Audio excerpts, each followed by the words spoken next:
भाजपचे मुंबई अध्यक्ष म्हणून अमित साटम यांच्या नावाची घोषणा झाली। भाजप प्रदेशाध्यक्ष रवींद्र चव्हाण यांच्याकडून साटमांच्या नावाची घोषणा झाली। अमित साटम भाजपचे मुंबई अध्यक्ष असणार आहेत। तर मुंबई पालिका निवडणुकीच्या पार्श्वभूमीवर साटमांवर ही मोठी जबाबदारी देण्यात आली आहे।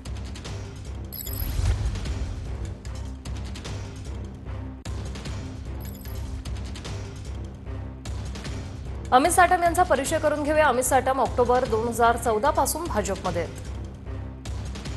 सलग तिसऱ्यांदा अंधेरी पश्चिम मतदारसंघाचे ते आमदार। 1998 मध्ये मिठीबाई कॉलेजमधून बॅचलर ऑफ आर्ट्स त्यांनी पूर्ण केलं। 2000 साली मुंबई विद्यापीठातून मास्टर ऑफ मॅनेजमेंट स्टडीजची पदवी घेतली। 2000 ते 2002 साली प्रभाग सरचिटणीस म्हणून त्यांनी काम केलं। तर 2002 ते 2004 भाजप उत्तर पश्चिम जिल्हा युवक विंगचे ते सचिव होते। 2006 ते 2008 मध्ये भाजप आंबोली विधानसभेचे अध्यक्ष। 2008 ते 2010 या सालात भाजप युवा विंग मुंबईचे सरचिटणीस।